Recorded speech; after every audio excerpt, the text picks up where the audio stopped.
Music Business Radio is brought to you by Avenue Bank, Nashville's newest bank that's locally owned, dedicated to serving Nashville's music industry. Find out more by visiting thedifferenceisreal.com.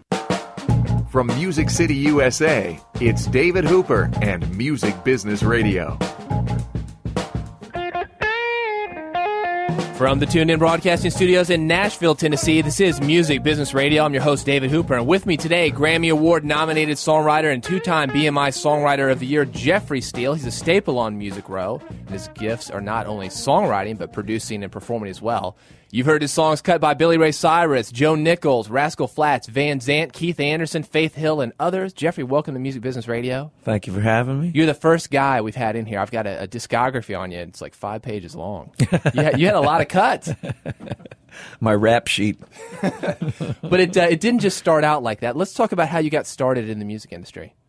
Well, I got started back in the 80s. I started, or actually late 70s, playing a lot of clubs, rock clubs on the Sunset Strip in California. I grew up in North Hollywood, California, and played in rock bands and all of that. And I started finding out as I got older and needed a paycheck that I could make $50 a night playing in country bars. So over the years, I started playing all these country bars on the weekend, and I'd play with my rock bands. And as time went on, all of this stuff started to become my songs. My musical influences all kind of ran together into this kind of country rock flavored sort of pot. What about Disneyland? Did you ever play out in Disneyland? Yeah. The things you find. I used to play in a bluegrass band at Disneyland in the barbecue. What was the name of that place? The Briar Patch Barbecue. One of those deals you walk and get some barbecue ribs. I used to sit out there in my cowboy hat with a bunch of buddies of mine who would later go on to become a group called Boy Howdy that I played with later on. But we used to play, just for the people walking by, sing some bluegrass. Sure. Hey, you got to pay the bills, and those guys are the ones you learn how to do it every day, the day in and the day out, and kind of get used to the grind there, huh? Oh yeah, and it's amazing what it did for just my influence of bluegrass music now over time too. Yeah, I have done my research on you, and there's some other things that I found out about you too. Rumor has it you failed guitar class? Yes, I failed guitar class in high school because I couldn't. My hand just wouldn't let me do the finger exercises. There was a Jim Croce song we had a final on, and I couldn't do the finger picking, so I used a pick, and I got caught using a pick, and I failed the final. My mom couldn't believe I failed guitar class. And the funny thing now is I tell songwriters now everywhere I go, that picking style, using my pick, doing the picking style, has become the basis for about 80% of everything I write. So much for failing guitar class. The very thing I failed on is what I use to write my songs now, So you were a writer early on, but was it to be an artist? You just wanted to write your own songs or write for other people? I just always loved singing and playing and writing. I can't really define, like, I wanted to be a rock star or I wanted to be this or that. You know what I mean? Like, I just loved making music, and I love being on a stage, and I love playing with the band, and I love going back in my room and trying to make up songs, and that's never changed. So that's the reason why some people always say, man, you should be a huge artist. We love the way you sing your songs better than the artists that cut them do. I always hear that a lot. And it's like, I totally appreciate that, but in the same time, I'm just kind of like, I just love doing this, That's really the bottom line. I'd still love to get up and do it every day. You've had some success as an artist. You were in a band called Boy Howdy. You mentioned you started with those guys at Disneyland and eventually became a successful country band. Talk about that, because I think that's probably helped you with your songwriting career now. You know what artists need. Yeah, I stumbled into it. Like I said, played in a lot of rock bars and then just played in these honky-tonks on my own, like as a pickup musician. And then one day I got hired for this job as a bass player, and I met the guys in this band, and they were looking for songs, trying to get a record deal. So I said, well, I've got some songs. Next thing I know, we're playing the bars all over L.A., and then we got all these labels coming out interested in us, and we get a record deal out of it. Next thing I know, I'm on a bus going down the road with this band, in this country band. It was kind of a surprise to me, but here I was, like just doing this thing. And that was kind of the basis for, I think now, I've had so much experience in bands and how bands work in terms of songs. I mean, if you see a lot of my songs get cut by bands, like whether it's Montgomery Gentry, VanZant, Rascal Flatts, Diamond Rio, I think I have a style that kind of suits that sort of thing. So that's really paid off, all that work back in the old days that I never thought would pay off. Well, is that how you ended up in Nashville? It was via the country band in L.A.? Yeah, we were in L.A. We'd cut our first couple records, had a few hits, and then we were traveling on the road. And that road led through Nashville, and we'd come through to do all the promotional stuff that you do when you're on a record label. And we came back one year for Fanfare, and it was just happened to be at a time when we were getting ready to record a new album. So our manager made mention of, like, you ought to come back here and try to write some songs, which was really foreign to me. I really didn't understand that concept. And then when I came back here, got thrown into a room with all these different people and ended up writing a song that went on to become a huge hit for us called She'd Give Anything to Fall in Love. And then after the band broke up, it just was a natural thing to say, well, maybe I'll just go to Nashville and see what's up. Maybe we'll move out there, see if there's a future for me out there. And so we moved back in 93, I guess, 94, yeah, something like that, and set up shop, you know. So it kind of led me here. Well, let's check that out, because we need to know where you came from. This is She'd Give Anything to Fall in Love by the band Boy Howdy. She's waiting for someone who could turn her life around, someone who could make her feel the way she used to feel, but he never comes. She's dating, but no one that she cares to talk about. And all the flowers in the world don't amount to much when what you want is love. And she'd give anything and everything to fall in love. Just this one time, she'd like to find what she's been dreaming of. Well, she could find someone to hold her, but that wouldn't be enough, 'cause she'd give anything to fall in love. You're listening to Music Business Radio. That was She'd Give Anything to Fall in Love by Boy Howdy. My guest, Jeffrey Steele. He's a two-time BMI Songwriter of the Year, and he's got hit after hit. Rascal Flatts, Billy Ray Cyrus, Faith Hill. Who else you got, Jeffrey? You got 150 cuts, right?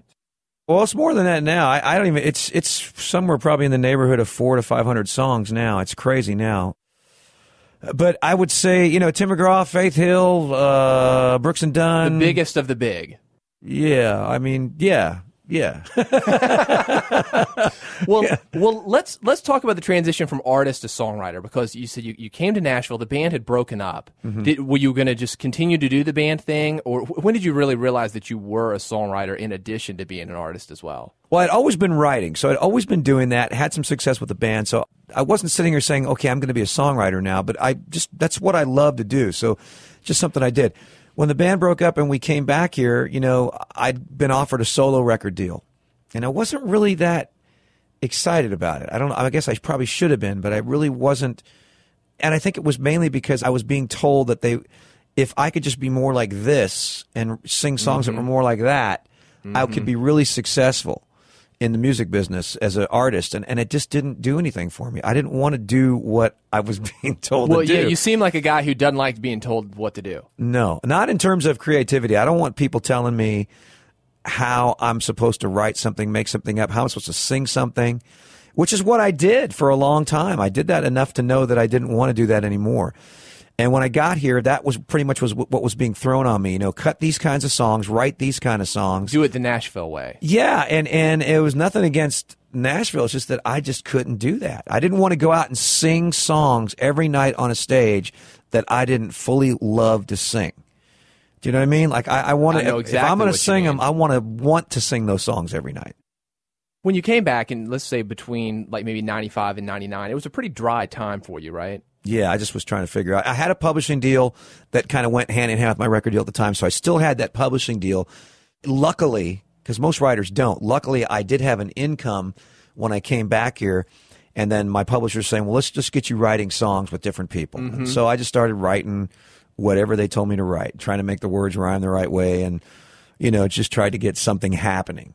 And the strange thing is, it sounds like, though, when you ditched that and started doing it your way and what you wanted to do, that's when things really took off. Yeah, after about 7-8 years of writing that song, I had a couple things cut, had a couple hits. A guy named Kevin Sharp back in the mid-'90s, John Michael Montgomery cut a song, but I really didn't feel like I was writing what I could really write. And then I had a couple of key people that I met, like Al Anderson and a few others, that just opened my eyes up about being able to do it any way you want to do it. You know, it's your song. You're making it up. It's your life. You've lived this life. You've got all these stories. Write about that. Don't write what some other guy's telling you to write or what you think you should write. Write your life. I spent 20 years in honky tonks. I met characters that, you know, people we see every day that you kind of go, wow. More interesting than you could make up. Yeah, and you can't make that kind of stuff up. Like when I wrote a song, like a typical example, Hell Yeah, a song I wrote for Montgomery Gentry, was about a guy that used to come to see me in a bar that was drunk out of his mind every night. He'd hold up 2 beers. He'd walk up to the stage, and he wanted to hear "Ring of Fire" by Johnny Cash. And when we started to, you know, kick it off, he would just start going, "Hell yeah, turn it up, right on." And I remembered that, and I wrote that, and that was exactly what the chorus was. So once I started to just go to that, it just fell into place. Well, you know? Let me ask you about the title, because what happens when you go to your publisher with a title like "Hell Yeah"? Well, they don't like it. Did that go over well? They don't like it. You know, the first thing I remember I wrote it with Craig Wiseman, and I remember we turned it in to our respective publishers, and my publisher said, "Dude, there's no way we're ever going to get this song cut." Right. I said, "Yeah, we had a great time writing it." And it took about 7 years, and I ended up being the producer of the record, so it took that.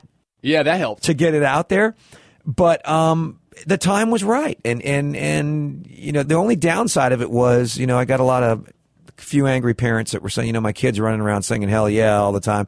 But if you listen to the song in context and hear the lyric and hear the story behind that song, it's a pretty cool little song, you know. And right, you were right up there with like Judas Priest, Ozzy Osbourne, and Jeffrey Steele. Got to take a quick break. More from Jeffrey when we come back, including what his typical day is like. That is next on Music Business Radio. You're listening to Music Business Radio on the web at musicbusinessradio.com. Did you ever wonder why there are no songs about banking? I mean, there are a lot of words that rhyme with bank, so that can't be why. Maybe it's because up until now, a lot of people in the music industry haven't found a bank or a banker who really understands their needs. Well, all that has changed. I'm Ron Cox, Vice President of Avenue Bank, and we're dedicated to Nashville and to the music industry that makes Nashville famous. In fact, we created our bank largely for you. We have bankers who have worked for years with people in the music industry. And we all love music. I actually play a little banjo myself. So if you're in the music business and could use the services of a banker who's also in the music business, give us a call at 252-BANK. I'd like to tell you about the Avenue Bank difference. And yes, the difference is real. Avenue Bank, member FDIC. Now let's see. Bank, Frank. Welcome back to Music Business Radio with your host, David Hooper. Music Business Radio is on the air. I'm your host, David Hooper. And with me, Jeffrey Steele. He's the 2-time BMI Songwriter of the Year. He's had cuts by Billy Ray Cyrus, Joe Nichols, Rascal Flatts, VanZant, Keith Anderson, Faith Hill, and many, many more. About 400 or 500 at last count.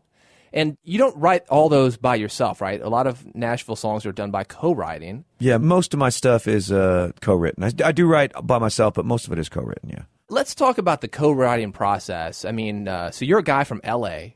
Playing in a country band. It basically sounds like it was a retooled rock band. You're a rock and roll guy. Yeah. And you come here with these good old boys in Nashville, and they set you in a writing room, a little bitty room. What was that like? I would bounce off the walls because it was kind of formulated. So, you know, everybody's going for a certain kind of song. So you get a guy like me, I just want to find a song. I want to find something. I want to find a piece of music, or I want to find a lick, a guitar lick, something that rings, you know, something that I grew up in the 70s, late 60s, 70s, and 80s. So I'm very guitar based. So it was tough for me to adjust. I did adjust, and I did write a lot of songs, but I really didn't feel like I was capturing what I knew was inside of me. I wasn't really getting out the music that was inside me. I was just trying to rhyme words. You know, I think of it kind of like this. Imagine like two actors, a male and a female, and there's like, okay, make out. and you're supposed to have this like passion, and you've got to Yeah, get like this, a passionate love scene. You know, but it's like, well, hey, I just met you. I mean, is that kind of what the co-writing is like, or do you know these guys? Or? Yeah, it's exactly what it is. It's like sometimes it's people you know, sometimes it's people you don't know, but more than times it's not. And it's like being on a date, you know, and you're trying to get to know somebody and write the biggest song ever with them. You know, so it's not an easy thing to do, and it takes time to get to know the person, what their story is, what their life's about. You tell them what your life's about. To me, it's about finding those sort of stories from our own lives as opposed to just trying to write some line that somebody's written down on their computer or some group of words that they've strung together that they think is going to make a great song. And it's certainly not as fun to do it that way, you know, so... Well, that's kind of your whole outlook, I guess, on writing, right? It's got to be fun. Got to be fun. You got to go in there, and the most you can hope for writing a song. Most people, they want to make $1 million. They think they're going to get rich. That's a really big misconception about songwriting too. You don't get rich writing one song. You may do well, but it takes a long time to get to it. But I think the main thing is that if you can let go of that, I got to make money. I got to have a quota. My publisher needs me to turn these songs. Just sit in the room and enjoy the moment and look for the little beautiful little piece of joy you get when you write that song. That's the best part of writing a song. I saw a quote once, and it was by a writer, a guy who does books, and he was talking about editing. And he said editing will kill the creative process because it's like self-editing. You're editing even before you write it on paper. Like if you'd thought, like, oh, my publisher will never go for a song like Hell Yeah. Yeah. It never would have been written at all. Never would have got. If I was thinking that, going in thinking that, never would have been written. Also, another quick story, a song I wrote for Rascal Flatts called These Days, because it came about in a strange way. Two guys had written this song, one from London, one from here. They didn't finish it. So all these publishers were ganging up on me saying, hey, Jeff, we want you to try to get involved on this song. We think it's a really cool track. Will you help write the lyric and finish the song, which I don't like to do. I don't like to go into other people's stuff and try to recreate a moment that they were inspired by. It's kind of like a movie. It's like halfway done, and you got to do the ending. Yeah, so right? we fought about it for a while, and I finally said, look, I'll tell you what I'll do. If you just send me a track of the music with no melody, no lyric, just send me the music and let me write the lyric and the melody, I'll try that, which I'd never done before. I said, I'll try that, but I don't want to hear what they did. So they sent me the music track, and I started listening to this track. It was really inspiring.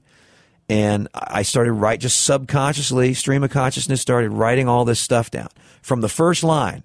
You know what I mean? I wasn't like trying to get a chorus, trying to get this. I just started from line one and started writing all these words down. Thousands upon thousands of words, it seemed like. Didn't know where I was going. Ended up the song, I didn't even have a title for the chorus. I had the chorus but didn't have a title yet. Finally, I looked at the lyric. I read the lyric down to myself. I was looking at it. And I said, oh, I guess that's what I'm doing these days. It will be the title of the song. Turned it in. I didn't know what I had. Thought it was kind of crappy. There was too many words. And turned it in. 6 weeks later, it's their first single. It's a 5-week #1 song. It's a huge record. But it opened up my eyes about writing and different ways to write. It's not just getting in a room with a guitar or a piano. It's like writing to a track. It's like composing music like Elton did with Bernie Taupin. Bernie put the lyric down and Elton just started making up melodies and looking at the words. It's getting in a room with a band and just like mumbling out sounds and then going back and listening. There's all these different ways to approach songwriting that are great. If you can tap into all this stuff, it's going to make you a better writer. You're listening to Music Business Radio. My guest, two-time BMI Songwriter of the Year, Jeffrey Steele. 400 or 500 cuts at last count. We're talking about the songwriting process.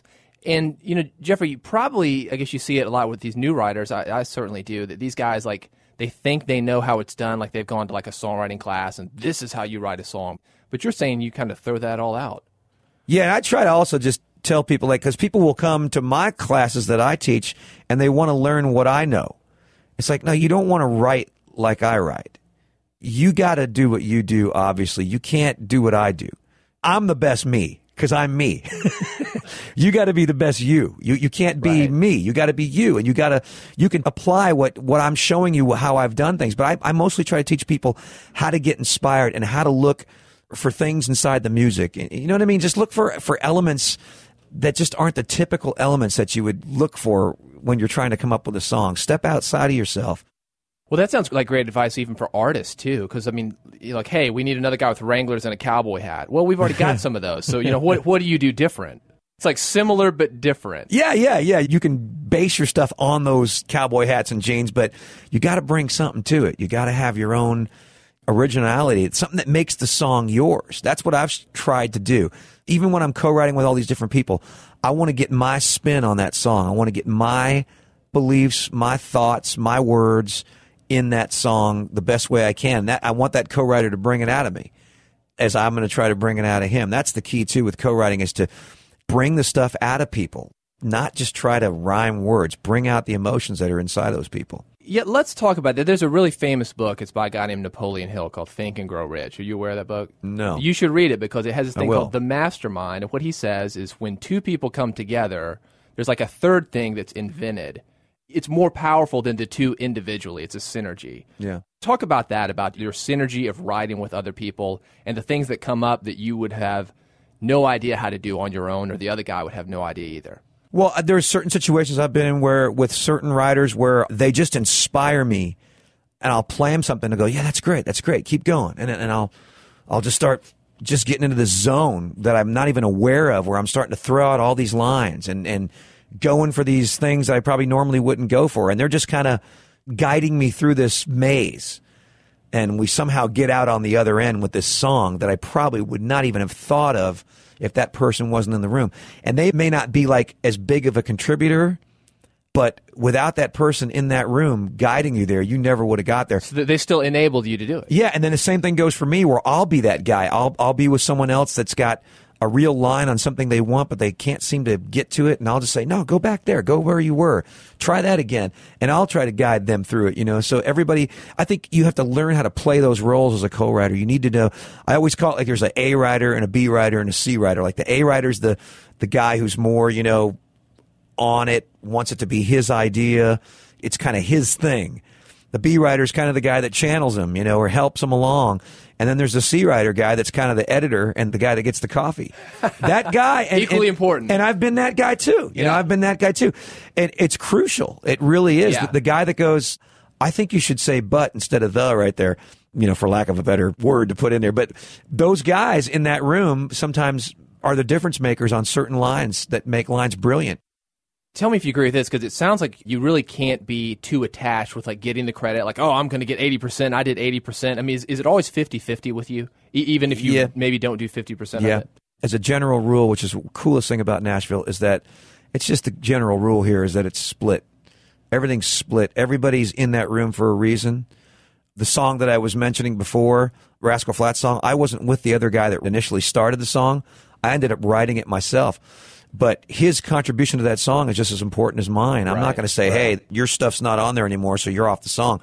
You can't do that. You can't do that. I mean, it took that situation to make that situation happen. So on that business end of it, you just roll. You know, you just do what you do.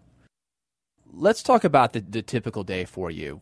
How many songs do you write in a week, first of all? A typical day is, if I'm in that zone, I could write in a week 20 songs, 25 songs. Are they good songs? I don't know. There might be one or two. There might be none. There might be 10. You know what I mean? But I can get through 25 songs in a week where I'm just writing. You know what I mean? Sometimes I'm involved in producing a record, so my time gets warped. A day might be for me where I wake up, get on my computer, I'm listening to mixes I did from the night before. Mm-hmm. Have a little coffee, then I go into town and I write a song, and then 3 hours later I'm doing a mix in the studio, and then maybe I'm going to do an interview. I might have a gig with my band that night. It varies every day what I might be doing, but it's always something musical, you know, it's always something geared around it. But mainly when I'm in that writing situation, you know, I might be flying out of town to go hook up with writers, going to New York or LA or going to London. It's always different. It never, which I love. It never has a pattern to it. So that keeps me inspired too. And then if I'm working on a record with somebody and we're in the studio and I've got a guy overdubbing guitar parts and I'm listening to guitar parts and I got a writing appointment the next day, that guitar player might be ripping off these cool licks and it's got my head spinning thinking about, man, that's a cool lick, you know? I guess it helps to keep you busy.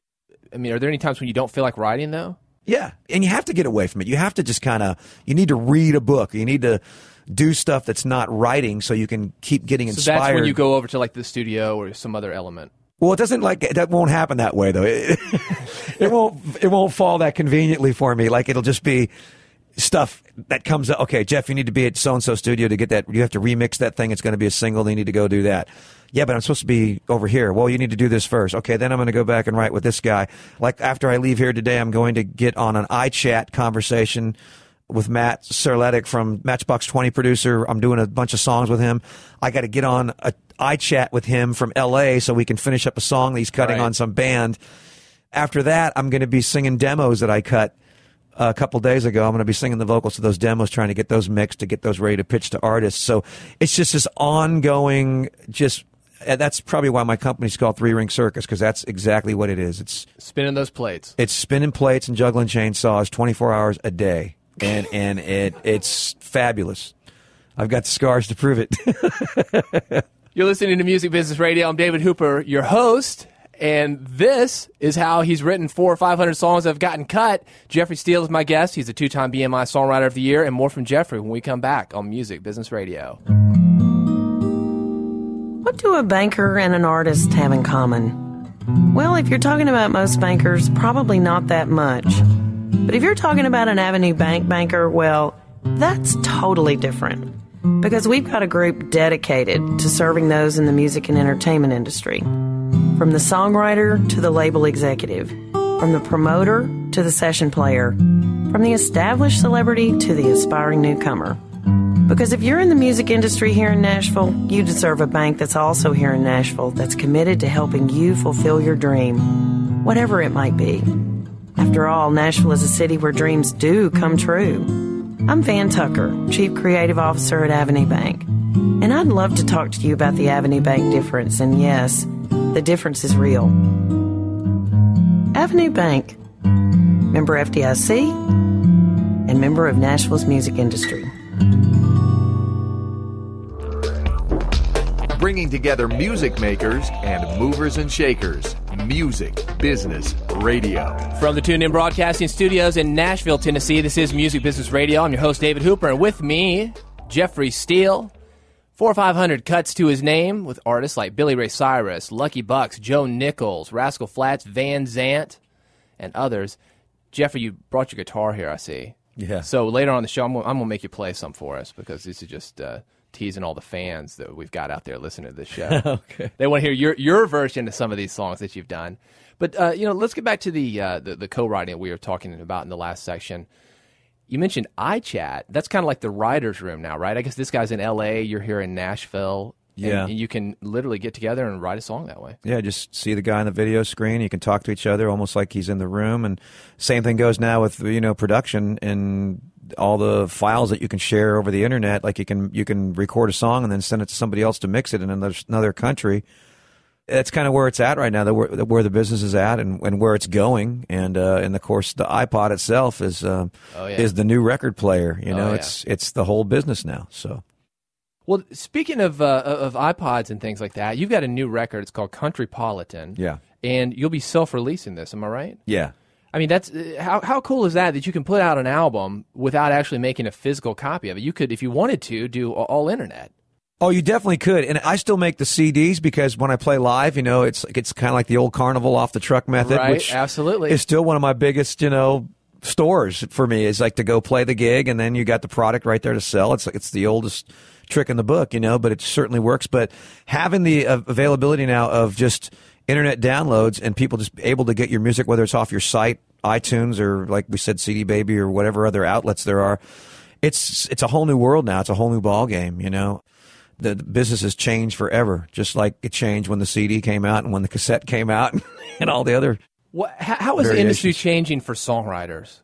Well, for songwriters, it's in a time now where it's harder to control the content now. It's harder to keep track of who's recording your songs and what's coming in. It's been so deregulated. I don't think a lot of the labels jumped on this 10 years ago when everybody was, throwing up their hands saying, the internet's taken over the music business. Everyone's going, no, it's never going to happen. Mm-hmm. But it's like the dinosaurs are sinking in the tar pits now. Yeah. Without a doubt. I mean, it's so drastically changed. Sales are down. I mean, we've seen all the stores have closed. The only place you can really get a CD now is a Walmart or a Target, and that's not going to last much longer, I don't think. It is the future. And for songwriters now, we have to find ways to make sure that we're covered. We don't have a union. We don't have the benefit of that. And most times when rates are applied and thrown out there, there's not writers in the room who decide what those rates are going to be. And these are the very guys that are creating these songs. And without these songs, there is no music industry. You know, I try to get involved a little bit in Washington and with Congress and trying to, you know, learn all I can about what I can do to help. I've been very blessed to be very successful for a long time. And for most writers, it's a day-to-day job. And we need to take care of these guys that are contributing a lot to the industry, maybe not as much quantity as some of the others, but valid songs that are part of our lives, part of our past. You know, the music, it's our lifeline to our past. It really is. It's like a history lesson, isn't it? Yeah, you hear a song and it takes you back to a moment. And that's valid. I mean, that's not just cool. That's really valid and part of our lives, you know.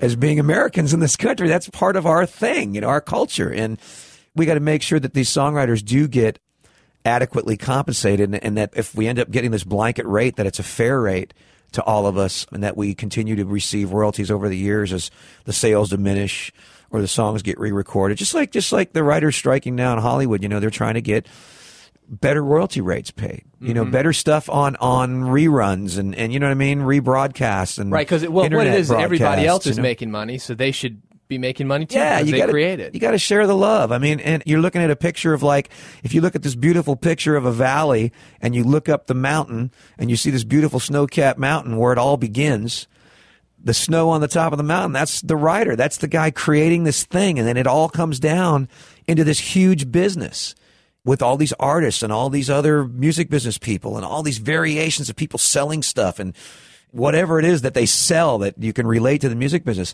It all starts with a great song. We can't lose sight of that. It's really important. Well, speaking of great songs, your new record, Countrypolitan, is a tribute to writers that influenced you in the 60s and the 70s. Talk a bit about that. It's a labor of love. I've been wanting to do it for a long time. I had a couple buddies that finally talked me into doing it. And I recorded a bunch of classic songs that I grew up singing, that my parents sang, that my parents loved. My parents used to dance to when they come see me in the honky-tonks. Songs by Chris Christopherson, Merle Haggard, George Jones, Charlie Rich, a couple of my own are thrown in there, and some of the great singers like Ray Price, Marty Robbins. It's just a tribute record, and I cut it with a 10-piece band and a 20-piece orchestra all live in the studio. Old school.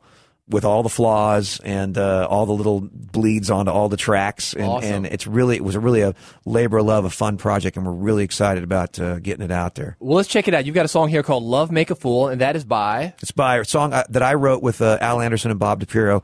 And just a really quick anecdote. We wrote this song after being asked to finish a song. We talked about this project stuff earlier. Somebody from a label wanted to cut one of our songs on an artist, but they wanted us to rewrite the lyric. So we reluctantly got together, which I hate doing this, but we got together to try to rewrite this lyric, spent 4 hours on it, finished it. It still sucked. And then we got inspired to write this song. Within 45 minutes, we wrote this song that you're about to So this is here. What came out of that. Yeah. Well, this is Love Make a Fool, Jeffrey Steele on Music Business Radio. For the smile on my face, for the state of grace, even though my wounded heart is about to break, for all the reasons I don't believe, love make a fool of me. For the place my head goes in that sweet afterglow, just before the hurt sets in and I'm all alone, you're just exactly what I don't need. Love make a fool out of me, get me all wrapped up in words I long to hear, let them linger in the air, watch them all go up in smoke and slowly disappear. go against my will for the sake of the thrill. Go ahead and have your fun. Ooh, you know you will. Do me one favor before you leave. Love, make a fool out of me. Jeffrey Steele on Music Business Radio from the new record, Countrypolitan. I got to tell you, I didn't hear that coming. That's a pretty big 180 from what most people know me on stage and rocking out for 4 hours a night, just guitars on 11. It's a pretty big departure, but it was really fun to do. That's a benefit for me, too, that I have, is that I do sing and perform. So a lot of these songs that don't really fit Nashville or you know, what the normal thing would be to, you know, pitch your songs, I have this outlet of making my own records where, if nothing else, I'm exposing these songs to other singers that might go, hey, I like that song. I think I'll record it. So that's just another avenue as a songwriter for me to get songs out, is by, you know, making my own records and, you know, touring. And talk a bit more about how you cut that. I know you said you used the old school method of doing that. How long did that take? We cut 10 songs in one day, just like they did in the old days. The whole album was done in one day with a live orchestra and a live band. It was insane because it was all in one big room, and you have about 50 people out there trying to coordinate and make sure we stay on the click track, and I had to sing it live, and some of my vocals were bleeding onto the other tracks, so there's a mess in the back end when you have stuff to start editing. There's a big mess of cleanup to try to make it sound right, sonically correct. So it was a real nightmare and just a beautiful thing at the same time, because it actually worked, and it was quite a day. It was a very memorable day. We had Lloyd Green, who's one of the old Steele players from the A-Team in Nashville back in the 70s, who played on Behind Closed Doors, which is one of the covers that we did for the Good Times. He played on a lot of these original recordings, so we were getting some great stories about those original recordings and how those, you know, the Charlie Rich things went down, the Marty Robbins things. Just some of the greatest singers that ever came through this town, and I think a lot of people use those names. They throw names around as their country influences, you know. You're hard-pressed to find one of them that can really make it through a Merle Haggard song and know all the words. And I don't mean that in a bad way, but I think sometimes their press people get them to throw out, like, who their influences are. Right. But I really want to show some of these songs by some of these singers that, you know, Ray Price, Marty Robbins, some of the greatest singers that ever walk along the earth, you know, and we've forgotten them. We've forgotten a lot of this music. And so it was just a tip of the hat, you know, a little tip of the hat to those. Well, and this is how people are finding out about older music now. Like for R&B, you've got samples that turn people on to old music, and for, you know, country and pop, we've got stuff like this. Yeah, and when people ask me, you know, who have you been influenced by, and you throw out the standard, you know, well, I listen to this, I tell you guys I listen to everything, you know, and I do. But yeah, well, you mean it though. Yeah, and then when you bring this up, and they're kind of going, oh, you really did listen to that. Yeah, because I sometimes will get a little bit of criticism from the industry about I'm going way too far out on the left, bringing in all these rock and roll influences and bringing in types of things. But, you know, my generation, which is listening to the country music right now, knows this stuff. They're familiar with it. And this is what I know. So this record was kind of like, you know what?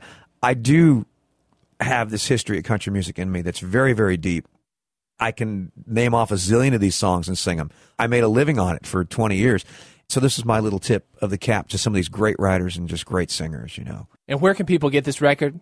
It'll be first most on my site, on jeffreysteele.com, and then, of course, it'll be on iTunes and then CD Baby, and just wherever you see me playing, it'll be for sale, you know. And anywhere records are sold. Yeah. Well, Jeffrey, we've heard the recording. Next up, like I said earlier, you've got your guitar here. I'm going to make you pick it up. We're going to have to hear you play live, and that'll be next on Music Business Radio. You're listening to Music Business Radio on the web at musicbusinessradio.com. Hey Nashville, it's Linus here from Yazoo Brewing with some great news. Since we began offering them last year, our guided brewery tours have become one of the most fun ways to spend a Saturday afternoon. For just $6, you get a souvenir Yazoo pint glass and samples of our beers back in the brewery. Your friendly tour guide will tell you all you ever wanted to know about how our beers are made. The brewery tours have become so popular that we've extended our hours on Saturdays to accommodate more folks. The brewery and taproom will now stay open from 2 until 8 p.m. on Saturdays. We're located in the old Marathon Motorworks building at the corner of 12th Avenue North and Clinton Street, and we were recently voted the best brew house and best underground happy hour by the Nashville scene. Our taproom is open to the public on Thursdays and Fridays from 4 to 8 p.m. and now on Saturdays from 2 until 8 p.m. Visit yazoobrew.com for more details or call us at 320-0290. That's 320-0290. See you there.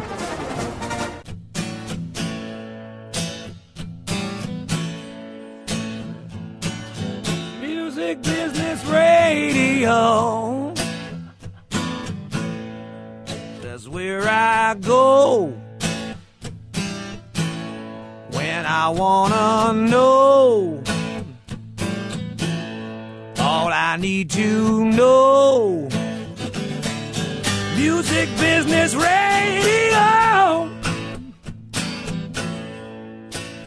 David Hooper here, Jeffrey Steele with me, two-time BMI Songwriter of the Year. You know, and normally, Jeffrey, we've got a section of the show we call Dave's Demo Derby. We listen to other people's demos, but we're going to change that around today a bit. What I want to do is, since you brought your guitar here with you, let's kind of get the story behind the songs and how they were cut, and then maybe make you play a little bit from them. Okay. Which song? Is there a song in particular? Well, you got you got 500 of them, so a story for everyone, right? Oh boy. Well, I was telling the story before about the Rascal Flatts. These days, I'd gotten this CD and heard these, this music, and I had to write this lyric to this music. I had to invent this melody and this lyric by just listening to a CD over and over again. In the CD, I put the CD on. The music was going like this.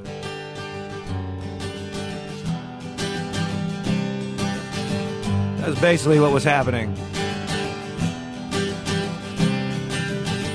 So I listened to it about 40 times, and I just started making up words. I'll explain as I go. Okay, how's that sound? That sounds great. Hey, baby, is that you? Wow, your hair got so long. Yeah, I love it. I really do. Norma Jean, ain't that the song we'd sing in the car, driving through town? Top down, making the rounds, checking out the bands on Doheny Avenue. Well, life throws you curves, but you learn to swerve.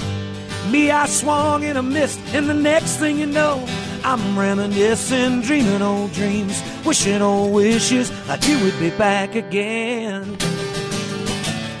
I wake up in teardrops that fall down like rain. I put on that old song we danced to, and then I head off to my job. Guess not much has changed. Punch the clock, head for home, check the phone just in case. Go to bed, dream of you. That's what I'm doing these days. So I got that far through it, right? And I'm kind of like, okay, I just wrote about 1,800 words. And what am I going to... And the old songwriter cliche about what am I going to write in the second verse? What can I possibly come up with? And I read the lyric down, and I go, I pretty much covered everything I wanted to talk about there, but I got to come up with a second verse, and I was completely stuck. At that time, I had a little office in my house where I used to go out and write, this little kind of garage converted space where I'd go out and write. And I had a TV in there, and I'm just sitting there trying to come up with a second verse, couldn't think of it. And then I turn around, I'm just kind of staring blankly at the TV, and Larry King's on, and he's got Jules on there. This is back in probably 2001, somewhere like that, and she just got married to Ty Murray, is that his name, the bull rider? I'm like, Jewel married a rodeo cowboy? Jewel? It baffled me, right? I was like, you got to be kidding me. And then I started spinning that in my head, and so I went, someone told me after college that you ran off to Vegas, married a rodeo cowboy. Wow, that ain't the girl I knew. Me, I've been a few places, mostly here and there once or twice. Still sorting out life, but I'm doing all right. Yeah, it's good to see you too, baby. But hey, girl, you're late, and those planes, they don't wait. But if you ever come back around this sleepy old town, promise me you'll stop and see an old friend. And until then, I wake up in teardrops that fall down like rain. I put on that old song we danced to, and then I head off to my job. Guess not much has changed. Punch the clock, head for home, check the phone just in case. Go to bed, dream of you. That's what I'm doing these days. That's kind of, the first verse was my life growing up. And then when I ran out of things to write about, I just made it up off of what I saw on the TV that I was watching. Well, inspiration comes from the craziest places. Yeah. So, Jeffrey, everybody's wondering. We just heard these two amazing songs and all these great stories you've had in your history here of music business in Nashville and Los Angeles and really everywhere. They're saying, how do I get from where I am to where Jeffrey Steele is? Interstate 10 east for about 2,000. No, for me, it's an ongoing journey. I never looked at it like, hey, you've arrived at this place now. To me, it's just an ongoing journey of trying to say all the stuff that's in my heart and my head and get it out there and see the reaction of people when you really nail something and how it affects people and whether it's happy, sad, or whatever, whatever it is, whatever the emotion is. But first of all, the thing is to do everything. Do it twice. Do it 3 times if you have to. If you're a writer, and you pride yourself on writing lyrics, well, too bad. Learn how to play a guitar. Learn how to play a piano. Even if it's crappy, learn 3 chords. Keep learning stuff to bring stuff to what you do. Do every gig. One person always told me, never do a gig for free. If you're not going to get paid for it, get something out of it. Learn something from it. Whether you make contacts or you meet interesting characters. If you're a songwriter, you need to be an observer. You need to watch people. You need to talk to them. It's all that stuff. It's like everything you can do to better what you are. Read a lot of books. I just have this passion for words, for turning words into phrases and redoing phrases and twisting them around and trying to find what the real true meaning is of a word and writing a song about. I just get really caught up in that. But the main thing is to enjoy it and don't think about the money. Don't think about how am I going to make money at this. Once you do that, I feel like you're setting yourself up for a huge disappointment. So the saying is true. Do what you love and the money will follow. Yeah, it really will. I mean, Chris Christopherson told me 25 years ago, I played a gig with him and he was closing the show and I wanted to meet him really bad, and so I did everything I could to get backstage to meet him, and he was going into the alley to get into the car to leave, and he was getting into a limo with 2 hookers, and he was completely drunk. And so I ran up to him and I asked him what I needed to know about the music business, and I needed some really sound advice because I wanted to be a songwriter and I wanted to be a musician and and I said I just need some advice, and he looked at me kind of tilting back and forth with his arms around these 2 hookers. Classic cliche, mink coats getting into a limo, and he looks at me, his eyes rolling, and he goes, "Never do it for the money." And he gets in his limo and leaves. And then 25 years later, he presents me with the Songwriter of the Year award. Yeah, well, and we talked about that earlier in the show. When you stopped doing it for the money and trying to follow these rules of Nashville, that's when everything started happening for you. Yeah, once you get dialed into what you're about and what your music's about, go to your influences, go to your record collections. I'm not saying to thieve songs, but remember where you came from musically, your generation, your time or whatever, and listen to that stuff and remember what it's about, and figure out what your life stories are about. And that's what you need to write about. You need to write about what you're going through now and what you've been through in the past and bring that to your music. I think it just makes you original, makes you unique, Now, where can people get more information about you?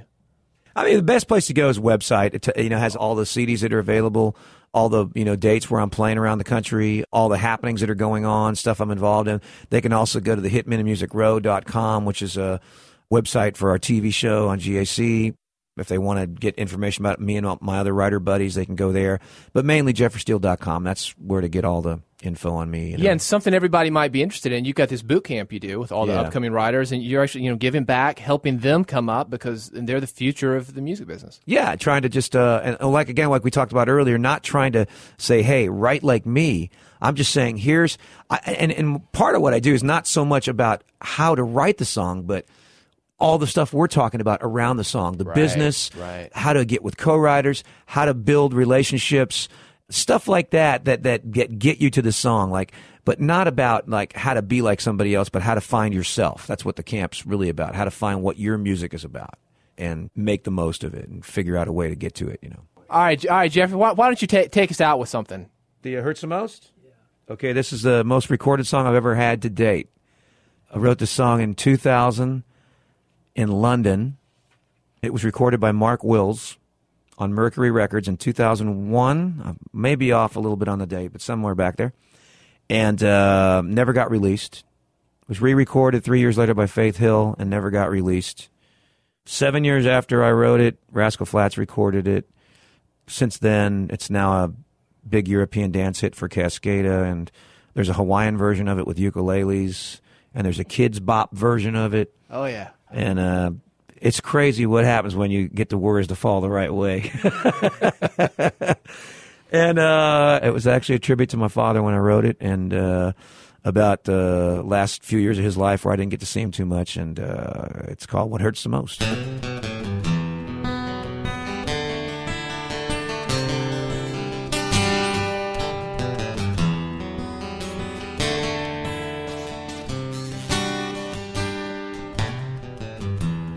I can take the rain on the roof of this empty house. That don't bother me. I can take a few tears now and then and just let them out. I'm not afraid to cry every once in a while, even though going on with you gone still upsets me. There are days every now and again I pretend I'm okay, but that's not what gets me.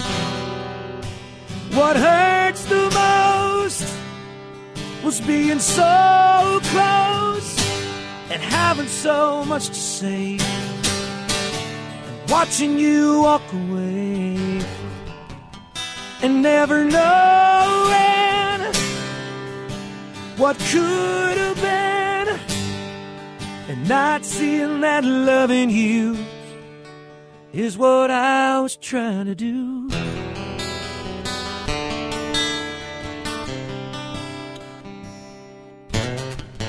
It's hard to deal with the pain of losing you everywhere I go, but I'm doing it.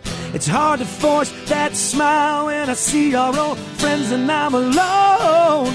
Still harder getting up, getting dressed, living with this regret. But I know if I could do it over, I would trade, give away all the words that I saved in my heart that I left unspoken.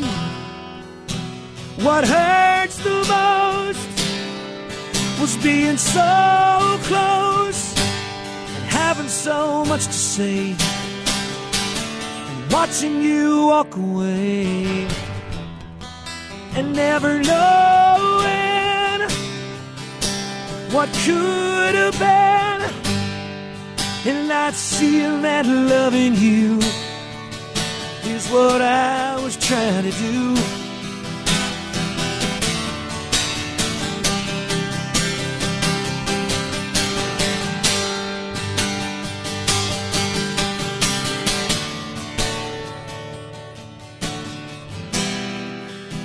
What hurts the most was being so close and having so much to say, and watching you walk away and never knowing what could have been, and not seeing that loving you is what I was trying to do.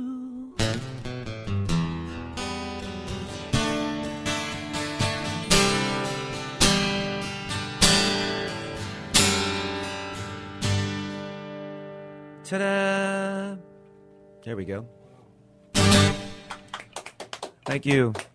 Thank you. We love you. See you next year. Jeffrey, thanks a lot for being here. We're going to definitely have you back. You've been listening to Music Business Radio. I'm your host, David Hooper. For more information on us, check out musicbusinessradio.com. And for more information on my guest, Jeffrey Steele, jeffreysteele.com. Jeffrey, thanks for being here. Hope to have you back, and hope to have you back as a listener next week when I'll interview another industry guest.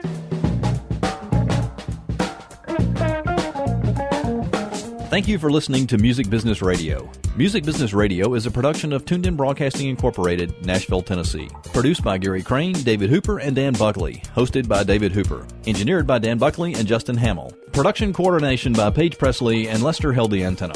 For more information about Music Business Radio, visit musicbusinessradio.com. We are Music Business Radio, broadcasting from the WRLT studios at Marathon Village in Nashville, Tennessee. Music Business Radio. You've been listening to Music Business Radio, brought to you tonight by Avenue Bank, Nashville's newest bank that's locally owned, dedicated to serving Nashville's music industry. Find out more by visiting thedifferenceisreal.com.